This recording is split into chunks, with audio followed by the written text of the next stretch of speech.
किसी भी इंसान के ऊपर इतना जल्दी भरोसा नहीं करना चाहिए, क्योंकि दुनिया में कुछ ऐसे भी लोग होते हैं जिन्हें इंसान से हैवान बनने में समय नहीं लगता। कुछ ऐसी ही कहानी है एक टैक्सी ड्राइवर के बारे में, जो कुछ पैसे के कारण एक एक्ट्रेस की हत्या कर देता है। हेलो दोस्तों, नमस्कार। मेरा नाम है राकेश और आप लोग का बहुत बहुत स्वागत है इस चैनल पर। उम्मीद करता हूँ कि आप सभी लोग अच्छे होंगे। हमारे यहाँ अक्सर यही कहा जाता है, पुलिस अपना काम अच्छे से नहीं करती है, और करती है तो काफ़ी सुस्त रफ्तार से करती है। लेकिन दूसरी ओर कुछ ऐसे भी केस होते हैं जिसे पुलिस अपना काम पूरी ईमानदारी से करती है। और आज की भी कहानी कुछ ऐसी ही है, जहाँ ना तो कोई गवाह था और ना ही कोई सबूत। कर्नाटक की राजधानी बेंगलोर के दक्षिण में किगौड़ा इंटरनेशनल एयरपोर्ट के पास एक गांव है, करियोपनली। जब 31 जुलाई 2019 की सुबह कुछ लोग जंगल की ओर टहलने जा रहे थे, तो रास्ते में उन्हें एक युवती की लाश मिलती है, जिसकी जानकारी उन लोगों ने गाँव की सरपंच को दी। सरपंच ने बिना किसी विलंब किए इस मामले की सूचना बेंगलोर पुलिस को दे दी और बेंगलोर पुलिस तुरंत हरकत में आ गई। ड्यूटी पर तैनात थाना प्रभारी ने पुलिस टीम के साथ 20 मिनट के अंदर ही घटना स्थल पर पहुंच गए। उस समय तक इस घटना की खबर आसपास के गांव में फैल गई थी और देखते देखते घटना स्थल पर काफी भीड़ एकत्र हो गई। घटना स्थल पर पुलिस ने गांव के सरपंच को मामले की जानकारी ली और उसी के आधार पर जांच शुरू कर दी। घटना की सूचना पाते ही साउथ बेंगलोर के डीएसपी भीमा शंकर इस गुलेर मौके वारदात पर पहुंच गए, जिनके साथ फॉरेंसिक टीम भी थी। डीएसपी भीमा शंकर ने घटनास्थल का बारीकी से निरीक्षण किया और मामले की गंभीरता को देखते हुए जांच की आवश्यक दिशा निर्देश दिए। लेकिन जांच टीम को मृतका की लाश के पास ना तो कोई आईडी कार्ड मिले और ना ही कोई मोबाइल फोन, जिससे उसकी एड्रेस का पता लगाया जा सके। लेकिन स्वच्छ सुंदर युवती की कपड़ों से लग रहा था कि वह किसी संपन्न और अच्छे परिवार से है। मृतका की कलाई में टाइटन की घड़ी और गर्दन पर बना टैटू भी इस बात का संकेत दे रहा था कि उसका संबंध किसी बड़े शहर से है। हत्यारे ने उसकी बड़ी ही बेरहमी से हत्या की थी। युवती के सीने और पेट पर चाकू के गहरे घाव थे। सिर पर भी किसी भारी चीज से प्रहार किया गया था ताकि उसे पहचाना ना जा सके। घटना स्थल का निरीक्षण करने के बाद पुलिस ने युवती की लाश को पोस्टमार्टम के लिए बेंगलोर सिटी अस्पताल भेज दिया और वहाँ की सारी कार्रवाई पूरी होने के बाद पुलिस थाने लौट आई और हत्या का मुकदमा दर्ज कर लिया गया। इसके साथ ही पुलिस युवती की पहचान और हत्यारे की खोज में लग गई, क्योंकि बिना युवती की पहचान की जांच आगे बढ़ाना काफी मुश्किल था, और वो भी तब जब पुलिस के पास युवती के ब्रांडेड कपड़े और चप्पलों के अलावा कुछ न हो। जांच आगे बढ़ने के लिए पुलिस ने उसकी कपड़े और चप्पलों की बारकोड का सहारा लिया। बारकोड से पुलिस ने जानने की कोशिश की कि ऐसे मार्केट कहाँ कहाँ और किन किन शहरों में है जहाँ मृतका जैसे कपड़े और चप्पल मिलते हैं। बारकोड की रिसर्च से पुलिस को यह जानकारी मिली कि ऐसी मार्केट दिल्ली और कोलकाता में अधिक हैं। यह पता चलते ही पुलिस ने दिल्ली और पश्चिम बंगाल की फेमस दुकानों की लिस्ट तैयार कर उनसे संपर्क किया और दुकानों से उन ग्राहकों की पिछले 2 साल की लिस्ट मांगी, जिन्होंने ऑनलाइन या सीधे तौर पर खरीदी की थी। इसके साथ ही बेंगलोर पुलिस ने उस युवती की लाश की फोटो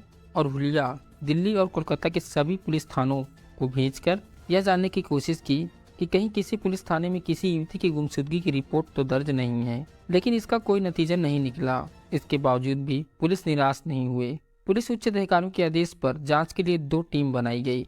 इनमें से एक टीम को दिल्ली और दूसरी टीम को कोलकाता भेजा गया। इस कोशिश में पुलिस को कामयाबी मिली। पुलिस को जो जानकारी चाहिए था वह कोलकाता के थाना न्यू टाउन में मिली, जहाँ उस मृत युवती की गुमशुदगी की रिपोर्ट दर्ज थी। पुलिस को पता चला कि वह कोई आम व्यक्ति नहीं थी, बल्कि एक सेलिब्रिटी, और जिनका नाम पूजा सिंह है। यह पूजा सिंह जो थी, जो दिया और बाती हम सीरियल के अलावा कई और धारावाहिकों में महत्वपूर्ण भूमिका निभाई थी, और साथ ही वह एक इवेंट मैनेजमेंट कंपनी की लॉन्च मॉडल भी थी, जो अपने पति सुदीप दे के साथ कोलकाता के न्यू टाउन में रहती थी। पता मिलते ही बेंगलोर पुलिस ने न्यू टाउन में स्थित सुदीप दे के घर पहुंच गए। वहां पता चला कि सुदीप दे और पूजा सिंह ने लव मैरिज किया था। सुदीप दे ने बताया कि पूजा 29 जुलाई 2019 को इवेंट मैनेजमेंट कंपनी के बुलावे पर उनकी एक प्रोग्राम में हिस्सा लेने बेंगलोर गई थी और 31 जुलाई की सुबह फ्लाइट से उसे कोलकाता आना था। दोस्तों, ये वही दिन था जब गांव वालों को पूजा सिंह की लाश मिली थी, और जब पूजा नहीं आई तो मैंने उसके मोबाइल पर कॉल भी किया, लेकिन उसका फोन बंद था, और जहां जहां पूछताछ करना संभव था मैंने वहां फोन किया, लेकिन कहीं भी उसका पता नहीं चला। आखिरकार सारा दिन इंतजार करने के बाद थाना न्यू टाउन में पूजा की गुमशुदगी की रिपोर्ट दर्ज करा दी। सुदीप ने बताया कि पुलिस ने अपना काम तो किया, लेकिन पूजा का कहीं पता नहीं लगा, और मैं खुद भी नाते रिश्तेदारों और दोस्तों से बात कर पूजा का पता लगाता रहा। लेकिन उसी बीच मेरे मोबाइल पर एक चौंका देने वाला मैसेज आया, और मैसेज पूजा के फ़ोन से ही किया गया था। मैसेज में लिखा था कि वह हैदराबाद में है और पैसे के लिए परेशान है। उसने मैसेज में एक बैंक अकाउंट नंबर देकर उसमें 5 लाख रुपए डलाने के लिए कहा गया था। लेकिन मुझे यह बात हजम नहीं हुई, क्योंकि वह संभव ही नहीं था कि पूजा को पैसे के लिए परेशान होना पड़े। अगर ऐसा होता भी तो वह मुझसे सीधे बात कर सकती थी, और जिस तरह टूटी फूटी अंग्रेजी में मैसेज था वह भी गले उतरने वाला नहीं था, क्योंकि पूजा को इंग्लिश में अच्छी पकड़ थी। मतलब साफ था कि पूजा का मोबाइल किसी गलत व्यक्ति के हाथ में पड़ गया है। और इसमें भी महत्वपूर्ण बात यह थी कि हैदराबाद में पूजा का कोई प्रोग्राम ही नहीं था। सुदीप ने बताया कि मैंने पुलिस हेल्पलाइन से बैंक अकाउंट का पता लगाने का रिक्वेस्ट भी किया, तो पता चला कि वह अकाउंट बेंगलोर के किसी नागेश नाम के व्यक्ति का है, जो पूरी तरह फ्रॉड है। सूत्रों से मिली जानकारी से बेंगलोर पुलिस को जांच की दिशा मिल गई। सुदीप को साथ लेकर पुलिस टीम बेंगलोर लौट आई। मृतका की सारी कार्रवाई होने के बाद डेड बॉडी को सुदीप को सौंप दी गई और पुलिस नागेश का बायोडाटा खंगालना शुरू कर दिया। पूजा सिंह के फोन कॉल की डिटेल से नागेश का फोन नंबर पता चल गया और कुछ जानकारियां उसके बैंक अकाउंट से मिली थी, न कि उसकी मोबाइल की लोकेशन के सहारे। 10 अगस्त 2019 को उसे टैक्सी स्टैंड से गिरफ्तार कर लिया गया। नगेश एक टैक्सी ड्राइवर था। इस मामले में उससे पूछताछ भी भीमा शंकर खुद की। शुरू में तो नागेश ने इमोशनल ड्रामा कर डीजीपी साहब को घुमाने की कोशिश की, लेकिन जब पुलिस ने अपने हथकंडे अपनाए तो मुंह खोलने को मजबूर हो गया। अंततः उसने अपना अपराध स्वीकार कर लिया। उसने टीवी एक्टर पूजा सिंह की हत्या की। जो कहानी बताई उसे सुनकर आपका भी खून खौल जाएगा। एक साधारण परिवार का 22 वर्षीय नागेश बेंगलोर के संजीव नगर हेगना हल्ली मोहल्ले का रहने वाला था। माता पिता की गरीबी की वजह से उसने बचपन से ही काफी कष्ट उठाए थे। यहाँ तक नागेश ने काफी मुश्किल से 10वीं की पढ़ाई भी की थी और जवान होते ही उसने टैक्सी चलाने का काम शुरू कर दिया। नागेश की शादी हो चुकी थी और उसके 2 बच्चे भी थे और घर परिवार चलाने की पूरी जिम्मेदारी उसी की कंधों पर थी। शुरू में काफी दिनों तक नागेश ने किराए की टैक्सी चलाकर अपना जीवन यापन किया। फिर उसने बैंक से लोन लेकर खुद की टैक्सी खरीदी, जिसे उसने ओला कैब में चलाना शुरू कर दिया। लेकिन इससे भी नागेश को ज्यादा कमाई नहीं होती थी, बस जैसे तैसे काम चल जाता था। जिसमें नागेश की मुलाकात पूजा सिंह से हुई, उस समय वो आर्थिक रूप से काफी परेशान था। दरअसल उसे हर हफ्ते बैंक की किस्त देनी होती थी, लेकिन उसकी टैक्सी के 2 हफ्ते बिना किस्त की छूट गए थे। इसलिए बैंक द्वारा उन 2 किस्तों को भरने के लिए नागेश को लेटर भी भेजे गए थे। 29 जुलाई 2019 को पूजा जब इवेंट मैनेजमेंट के प्रोग्राम के लिए बेंगलोर आई थी तो उसने एयरपोर्ट से नागेश की ओला कैब हायर की।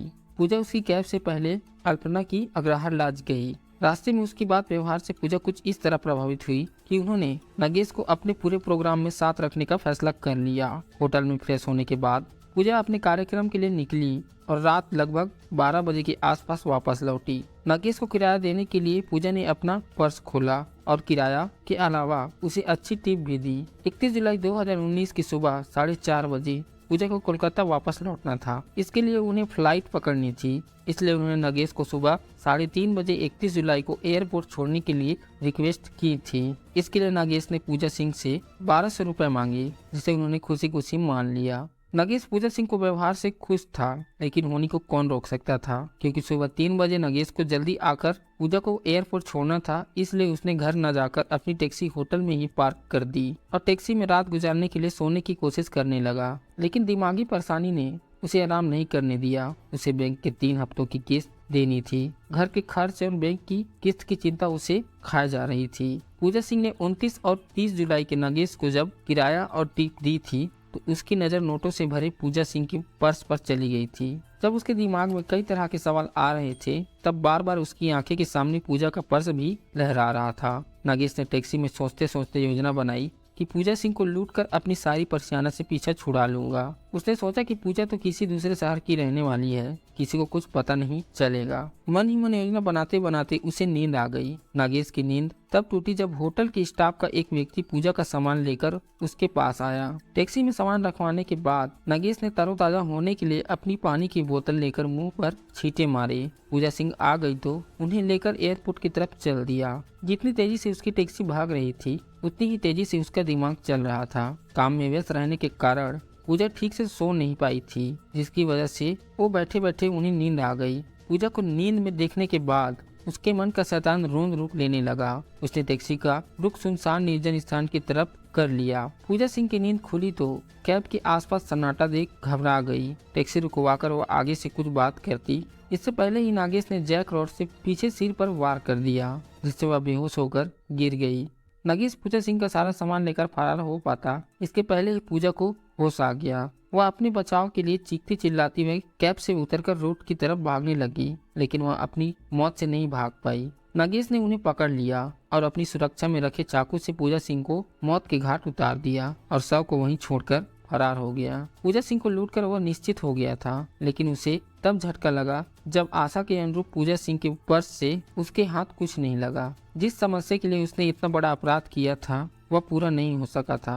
वह कैसे या क्या करे, यह बात उसकी समझ में नहीं आ रही थी। तभी पूजा सिंह का मोबाइल उसके लिए रोशनी की किरण बन गया। उसने पूजा के मोबाइल से उनके पति सुदीप दे को अपना अकाउंट नंबर देकर 5 लाख रुपए डलाने का मैसेज दे दिया। बस यही गलती उसके गले की फांसी बन गई। एचएम नागेश से विस्तृत पूछताछ के बाद ना कि इसको महानगर मेट्रोपॉलिटन मजिस्ट्रेट के सामने पेश किया गया, जहां से उसे न्यायिक हिरासत में जेल भेज दिया गया। पुलिस ने उसके चाकू और जैक रॉड और टैक्सी पहले बरामद कर लिया था।